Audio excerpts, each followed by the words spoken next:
तो guys finally कल की मूवी रिलीज हो जाएगी, जिसका रिव्यू मेरे इसी चैनल पर मिल जाएगा। लेकिन उससे पहले बात करें इस मूवी पर, सो लेट्स स्टार्ट।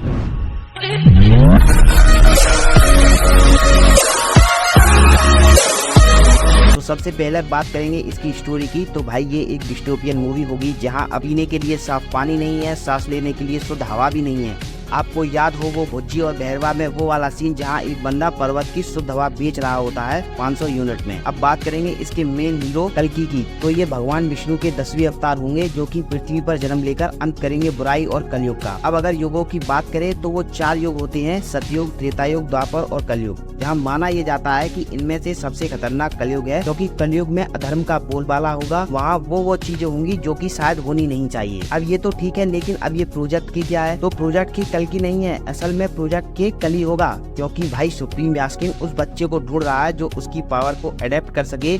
और वो बच्चा कोई और नहीं, सम 80 यानी सुमति का बच्चा होगा। जिससे होगा ये कि उसकी मौत का कारण है वो भी समाप्त हो जाएगा और उसके साथ साथ उसकी एग्जिस्टेंस भी बनी रहेगी उस बच्चे के साथ। और अगर बात करें इसके मेन विलन सुप्रीम व्यासकिन की, जो कि कल्कि को रिप्रेजेंट कर रहा है, जो कि कली को रिप्रेजेंट कर रहा है। कली, इसके बारे में कल्कि पुराण में लिखा है कि कली कलयुग का वो महादानव होगा जिसका संहार करने के लिए भगवान विष्णु को अवतार लेना होगा। और कहा जाता है कि जब कली राजा परीक्षित के साम्राज्य में आया था तो वो उसे देखकर इतना भयभीत हो गए थे कि उन्होंने सोचा कि ये समय तो कभी आना ही नहीं चाहिए। तो उन्होंने उसे साम्राज्य में घुसने की अनुमति नहीं दी। जब कली ने उनसे पूछा तो मैं कहाँ जाऊँ, तो उन्होंने कहा कि तुम वहाँ वास करोगे जहाँ काम, वासना, दोष, जुआ, ये सब प्रकार की क्रियाएं होती हैं। और तभी से कली वहीं पर वास करने लगा और लोगों को भ्रमित करके शक्तिशाली होने लगा। जिस पर यह कहा जाता है कि कली इतना पावरफुल होगा कि उसे स्वयं भगवान विष्णु भी अकेले नहीं हरा सकते। उसे हराने के लिए जो 7 चिरंजीवी हैं उनकी सहायता लेनी होगी। अब वो कौन कौन से हैं? तो हनुमान जी, अश्वत्थामा,